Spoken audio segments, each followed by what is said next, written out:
and welcome back to the podcast. All right, we've got our regular hosts, Trish Dock and myself, Rob Kirkland. And today we have a special guest with us who is Tony Miglio from NKY Tutoring. And he is an expert in the ACT math section. So, Tony, it's great to have you on the podcast here today. Yeah, thank you so much for the opportunity to be here.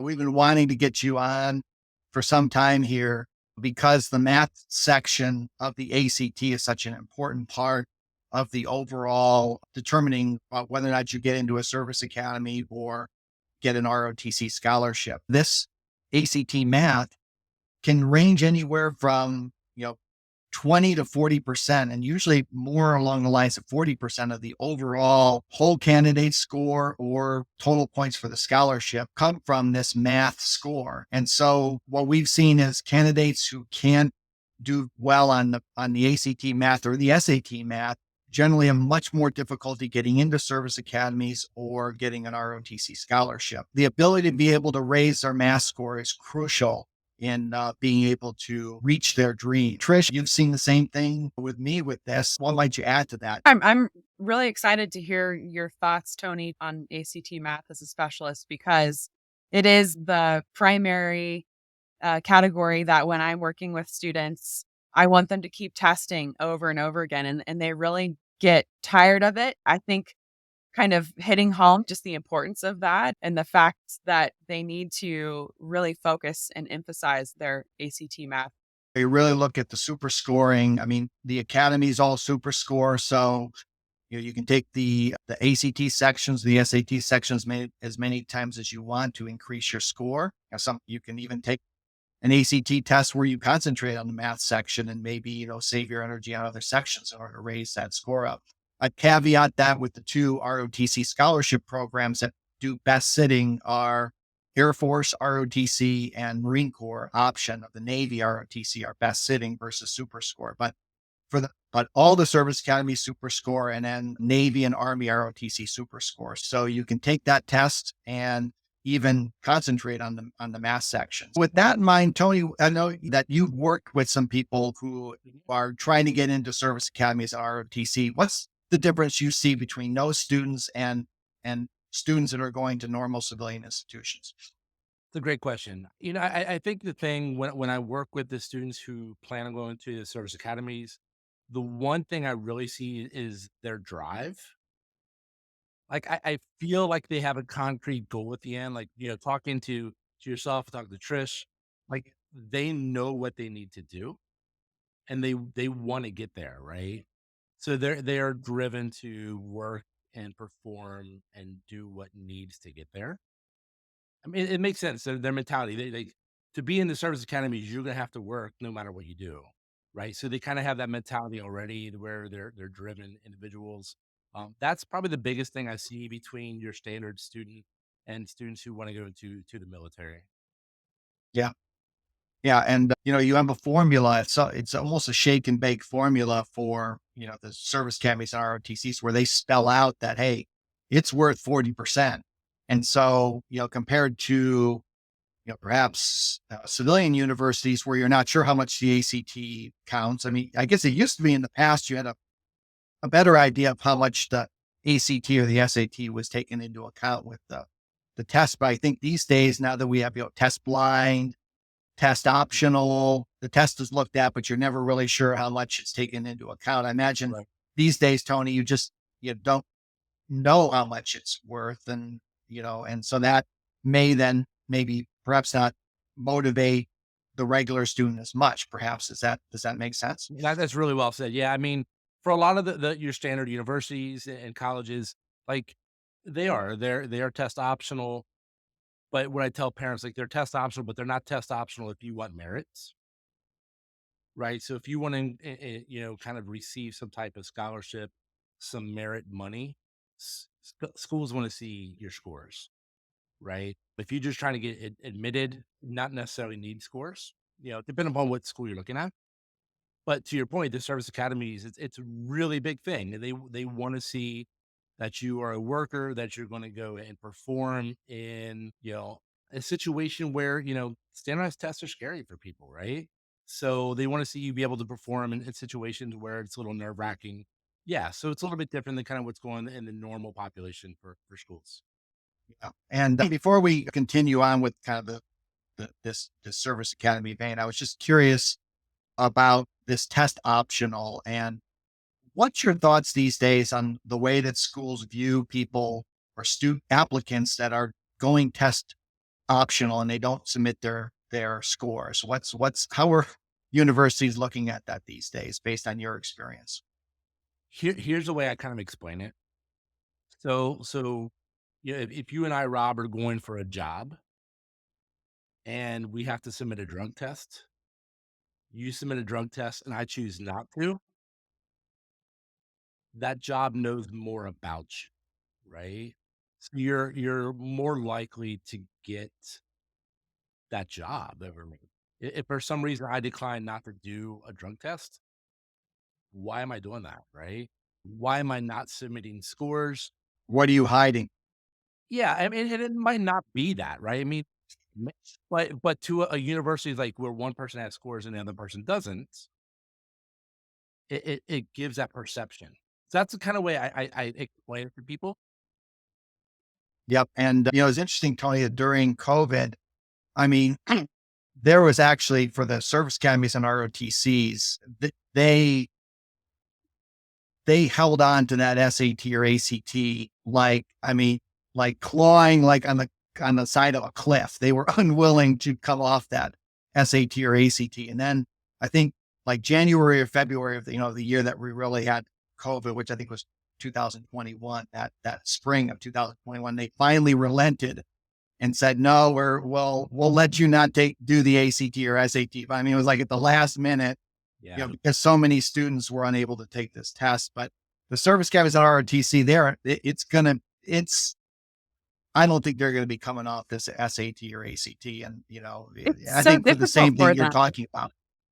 Yeah, I mean, the fact that you graduate with a Bachelor of Science in Engineering in, humanities, there's so many engineering core classes, no matter which service academy you're attending, that they wanna make sure you're gonna be successful, and I think SAT math is a huge indicator. ACT math is a huge indicator of that. Yeah, That makes sense. absolutely. Yeah. So Tony, let's go into your kind of approach. I mean, you've been extremely successful with raising ACT math scores, which is really, you know, one of the main reasons you're on this podcast with us, just because of the success that we have seen with you, with students that we've worked with. And so, in general, what's your philosophy when it comes to AC? Great question. I think part of my success comes from my passion for what I'm doing. Like, I really love what I do. Like, I teach ACT math all day. People look at me like, "You're crazy." But I absolutely love what I do. My approach is, and I talk to my parents, I talk to my students, I'm like, I'm gonna treat you like my own kid. I'm gonna push you where you need to be pushed. I'm going to, encourage you where you need to be encouraged. I'm gonna praise you for the work you've done. I'll let you know if you're not doing the work, right? I will be honest with you. I want you to be successful. The reason we're hanging out is I want you to be successful. So I set good expectations, I think, up front. I think that's a big part of being successful. And then I've been doing this for about 15 years. So I don't have a cookie cutter approach. If I were to work with the two of you, we're both talking about the same type of content, but Rob, I might be pushing you in one way, and Trisha might be pushing you in a different way. Every student learns a little bit differently. So I kind of adjust my teaching style based on the student. I have a math degree, I have a psychology degree, which works really well for standardized stuff, by the way. So I'm constantly modifying my approach. Even within sessions, as I see a student perform in a certain way, I will kind of modify my approach to change it up a little bit on them, right? I'm What are some constantly getting examples of feedback. how you Yeah. how you teach math? So, as you and I work, so let's say you're the student and we're working virtual. I'm a virtual tutor. I work with kids all over the country. As you're working, Trish, like you're working, I'm kind of keeping an eye on you. Like I'm watching you for nonverbal feedback. Like, does she get it? Does she not get it? Man, she looks like she's really confused. Let me teach it in a different way that might be better for her. Right. So I'm constantly monitoring for feedback, either positive or negative, so that I can make sure that when we leave our session that you're comfortable with what you've learned. As it gets scored back, so you come back and you do a test for me, and you're doing these really, really well, and you're doing these not so great. Let's do more of the stuff you're not great at, right? Let's identify our weakness. Let's make that into a strength for us. So, and that changes. I mean, students, they've had different experiences with different teachers along the way. COVID didn't do anybody any favors either. So a lot of my students have really struggled with their math. I've never seen it worse. There's a ripple effect from COVID. So I kind of monitor like what where are they good at, where are they bad at, and where do they have those deficiencies, and we kind of address it. Yeah, that's great. I mean, and what would you say, Tony, is, kind of the biggest challenge for students on the ACT that you're seeing, and what and when do your students usually seek you out? I mean, I know that there's some philosophic ideas that you could start even earlier, like freshman year or things like that. But what are you seeing as far as those two things, challenge and when students are trying to Yeah, let me speak to timing first. I think most students typically reach out to me sometime in their junior year. That's where things are starting to get a little bit more serious for them. I'll be honest, if you've got Algebra 2 or the majority of Algebra 2 under your belt, it's fair game. You're pretty much ready. I usually encourage students like between sophomore and junior year is where it's a good time if you've got Algebra 2. But depends on, a lot of my students play sports, so off season is a good time to test. What you don't wanna wait, and it happens a lot, is I have a lot of people who don't start until senior year, and you've probably seen this too, and it's like they're really, really scrambling at that point. So that's one of the biggest takeaways. You wanna start early, especially in the world of super scoring. There's no downside to super scoring. Why not, other than having to sit for the test, you have more opportunities to raise your score and present a better score to the service academies. Like, you should do that. Absolutely. Are you seeing, Tony, like atrophy because, you've got juniors and seniors taking pre-calculus and calculus that has very little to do with some of the things that they were doing earlier that where they would have success on on the ACT? Is there any truth to that? They're just advanced beyond it, and now they're tackling things that don't have any applicability to the ACT math. So yeah, you had mentioned like the biggest challenges. I think that's one of the two that I would mention. You've got these kids who are juniors or seniors, right? And they're like, "Tell me what you did back in sixth grade." These four kids have like, I mean, I couldn't tell you what I had for breakfast yesterday. What I do in math in sixth grade, I don't know. So you have these kids. I mean, usually they're typical easy concepts, but if you haven't done it for half of a decade, it's really easy to give those points away. So that's one thing. I actually provide kids with a study guide, and we spend usually the first, maybe the second session, depending upon their skill level, really laying the foundation. And as we go through, there's a lot of, oh yeah, I remember that. Oh yeah, like it's kind of bringing it back to the forefront because they're in pre-calc, they're in calculus, and they're like, tell me what you did back in pre-algebra. And you're like, yeah, I don't remember that. I think that's a big challenge. Kids have to study. ACT math is a section you have to study for. English reading science, like they're not asking you about books that you read in school or what you did in biology class. But math is like, tell me about the formula for the area of a circle. And if you know that formula, you can set the problem up. If you don't know that formula, you're guessing, right? You have no chance. So there's a lot of study, and that's a big thing because a lot of the stuff their kids are rusty on. The second thing I'd say is probably the biggest issue for most of my kids is timing. ACT math is a really quick test. I'd say probably about a third of my kids really struggle to get done in the time frame that they have. So I work a lot with students on timing and pacing, trying to find the ideal way for them to answer as many questions as possible. I think I alluded to you, Rob. I had created a calculator course. Sounds so bizarre. So I worked with one of my colleagues. We created an online calculator course literally on how to use your calculator for the ACT. And it helps these kids be way more efficient, way more proficient, so they can get done quickly. And now they have more time to do more difficult problems at the end of the test. So we've seen a lot of growth coming from that as well. trying to address the two biggest needs, and that really is content and then just the timing of the test. Yeah. Wow. That's awesome. So if you're just preparing on your own and you're working through these problems at a normal rate or, and you're going, oh, I can do all these questions. It looks like you've got to do it under time conditions because I imagine that just changes the whole way that the test feels. Huh? Absolutely. Yeah. And kind of Trish, you mentioned before, how do I change it up? So for example, a student might work through a problem and they got the right answer, but what happened is they took a really long path to get there.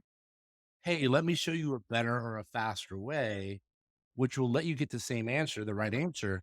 But now we've saved 30 seconds that we can use for harder problems later. So we're trying to be mindful of stuff like that. And regarding the timing, what would you say if you had to kind of give an average for how much time students should be spending on each problem? What's the rule of thumb for pacing? So the test has 60 questions and has 60 minutes. So you would say, yeah, a minute per problem. But the way that the ACT math is structured, so typically the way that I talk to it, the first 20 questions are kind of your easier questions. The middle 20 are usually the medium ones, and then by the time you get to the last 20, they're hard. Some of those are hard for me. So even though it's a minute per problem, you really aren't doing that. Like usually the first 20, most kids who are scoring in the 30s are somewhere around 15 minutes, 20 minutes in kind of the middle part, and then kind of leaving like 25 on the back end to really deep dive into those harder problems. So it's kind of structured based upon that. I love the math test in that sense. You can really focus like 40 questions. The first 40 questions, that's a 27 on test. You can get 27 on the ACT math section and not even do the last 20 questions. Like, Wow. I mean, you should do the last 20 questions, but it's nice to know you don't have to fly through this thing. You want to make sure you set that foundation. So it's weird. We work a lot on timing and pacing. That's such a big thing for students. I think it's the biggest driver for like test anxiety. Like if you take away the test like timing structure, students are okay. But once you add that clock to it, people kind of freak out. So we have to address that pretty significantly usually. Tony, I wish I had you when I was doing these tests. I don't remember really doing any sort of timing other than on my own. And, There was none. There was none. Yeah, even for me. I mean, you just showed up and took it, right? So yeah. It was just, it seems like the preparation, way back when was, either not very good or, you just read a book, something like that. But well, and I think as more schools and universities have put more weight and emphasis on it, people have kind of like gravitated, like, let's find a way to make sure that we can raise scores and help students. We've talked a lot about the students. Where do parents roll? Where does their role fall into this? Yeah, it's for first time parents. Like this is my first kid. It's daunting. It's kind of scary. Like I remember when like Rob, you alluded to us taking a test and it was you just showed up and took it. Now there's such a big difference, right? Like I've got three kids. My two oldest have graduated college. My youngest is still there. But that process from high school and even into college is pretty daunting, to be honest. What I would tell students, or not to tell students, but I'd tell parents, start early, right? You want to be ahead of the curve. A lot of times when I talk to parents, they will admit to, oh my gosh, my kid's a senior. As time got past me, and here we are. Yeah, like high school flies by, right? So you want to be mindful of time. I would start early, and then really talk to people, right? I mean, talk to people, whether that's your guidance counselor, individuals like yourselves, tutors, whoever. Seek out experts in the industry, right? I mean, you could talk to me. You don't have to hire me, but you could talk to me and ask me lots of questions. I'm fair game all the time. But do your research, start early, talk to people, kind of learn, right? Because it is kind of overwhelming. Don't be afraid to ask for help. That's the big thing. obviously we're talking to you because you're an expert on ACT math. And I don't want you to throw your fellow colleagues under the bus here, but what do you see as kind of the downside of some other preparation services? And I can tell you from my point, when I look at some of them, what I see is, they're a jack of all trades and a master of none. Is my gut right in saying that you need to hone in and find a person who's an expert in a particular area to really get the preparation you need. I mean, I think it's fair. Now to be fair to my colleagues, there's a lot of people. So like, don't make fun of me, but like I'm in a big tutor group with tutors around the country. There are some really, really smart individuals who are experts in all four sections, and they're just amazing. They're overwhelmingly smart, and that's not me. Like there's a reason I teach math, and it's not because I like math the most. I mean, I do, but you don't want me teaching the other sections. Like I'm gonna bring your score down if you work with me. So I think I'm doing math because I have to do math, but I love it, right? And there's a passion for me. If I had to do English or reading every day, sorry, English and reading tutors, like I would go crazy. Like I just couldn't do it. So I don't want to. It really depends on who you hire, right? There's a lot of individuals who are out there who are really, really good all the way around. There's some people who are like me who are a little bit more niche, right? And that's cool too. I think you want someone who is going to treat your kid the right way. They're going to push them. They're good communicators with both the students and the parents if need be. And they're adaptable. Like teenage kids are busy, right? Their lives change by the second. So being able to be a flexible person as a tutor, but also adaptable style is really important. Like what drives a student one day may change tomorrow, and recognizing that, because at the end of the day, it's finding the thing, the impetus that's going to drive them to success. Like what's their stake in the game, right? Thinking ACT math is not super fun or exciting. What is the end goal? Where are we trying to get to? And using that as leverage with them bought in to kind of make that. So, I mean, you can get good experiences or bad experiences with tutors around the country. You just kind of got to know. I think talking to other parents who've like worked with a tutor, talking with students who's worked with them, because if you go to a website, like, of course, I'm going to say I'm the best tutor out there, right? But talking to a parent or a student to get some real feedback, I think is probably really important. So as parents do their research, that's a really smart thing to do too.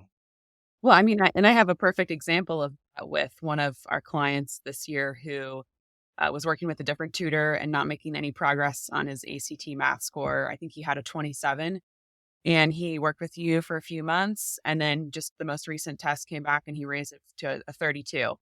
So Yes, thank I you heard for about your that. effort. That's awesome. Yeah, yeah. And that, it depends. I mean, why didn't he move with the other tutor? I don't know. I mean, I try to find a way to click with these kids. To be fair, math ACT is a stubborn test. It's the one that typically moves a little bit slower than the others because you have to study. You've got to put work in. If you don't put work in, it's just not going to move. The other part is really just the mental part of it, right? So we really haven't hit on that a whole lot, but test anxiety and self-confidence is a big, big thing. And a lot of kids, especially with math, that's an issue. And standardized tests, that's an issue. You add those two together and kids really struggle sometimes. So one thing I really try to do on my side is build up that confidence, give them little wins and more wins and more wins, and getting to where they feel comfortable, and all of a sudden they bought in a little bit, right? The calculator class again is another thing that helps it because it's not a crutch per se, but if you've got about a third of the test you can do on the ACT calculator, that makes students feel a little bit more comfortable too. So Yeah, that's great. I mean, and you mentioned talking about the stubbornness. Let me throw out a scenario to you. We have one where a scenario that Trish talked about. I think that is tailor made to you. Someone who's maybe got higher scores on the say the ACT English and reading and science, but is lower on the ACT math and just needs to improve the ACT math. They come to you. But let me throw out this scenario to you. Let's say you've got somebody who's got, say, a 28 ACT across the board with all four tests around 27, 28, and they're seniors and they only got a couple of tests remaining.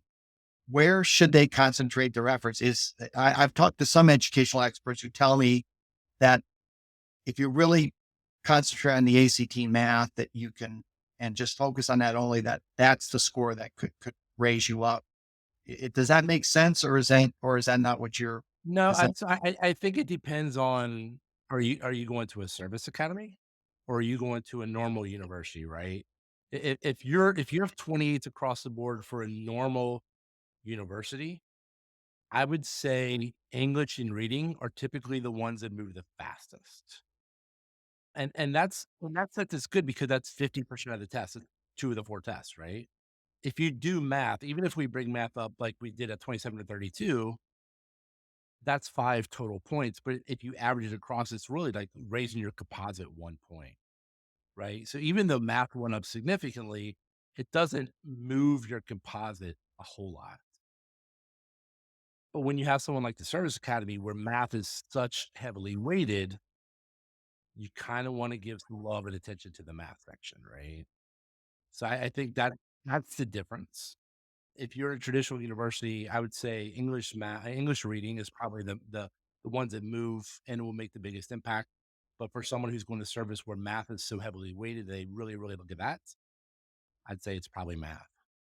well, that's great. That's really a good insight, Tony, on that. What other things haven't we mentioned that we perhaps haven't asked you? Just like with parents, right? Starting early, I think it's important for students to they want to start early. Like if we're going to do math prep, feel to me like if they're going to a service academy, it's very similar. Like if you're going to be doing and being asked to do push-ups and pull-ups, like you should be doing push-ups and pull-ups before you get there, before you walk in the door, right? You want to build up those muscles and be prepared. You're going to be doing things on the ACT math test that you need to do. You want to start early. You want to start building up that mental muscle, right? And preparing as much as you can because the test is so quick. The more that students can do problems and it become more like muscle memory, they can now work more efficiently, which allows them more time to do the harder problems, right? So I think just being consistent with your practice is a really important thing to do. And I say that there's lots of things that I should be doing daily that I tell myself, I'm going to do this today and I don't do it, right?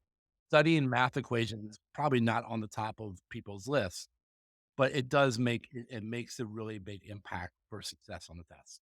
And it's so crucial too when you look at the timeline between traditional civilian colleges and service academies, because really the first opportunity that the service academies start looking at you really August of your senior year of high school. So that's a lot sooner than the traditional timeline. So, I mean, when you're talking Absolutely. about practicing, you have to pull that timeline, and really junior year, even sophomore year becomes pretty critical.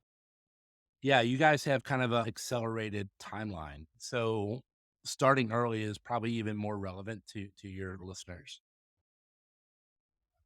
Great point, Tony. Well, Tony, thanks so much for coming on today. If anybody listening to this podcast wants to reach out to you, what's the best way to do that? Yeah, there's a couple different ways it could get me. So my website is just NKY as in Northern Kentucky. It's where I'm stationed. So nkytutoring.com. Email address is just nkytutoring@gmail.com. So you could check out my website, you can email me. I'm very easy on the phone. You can call me too. You can text me. I will pick up pretty much anytime unless I'm with students, then I'll call you right back. So I try to be quick responding because I know parents are always looking for quick assistance. To summarize kind of what we talked about today, the ACT math score is heavily weighted on for service academies and ROTC scholarships.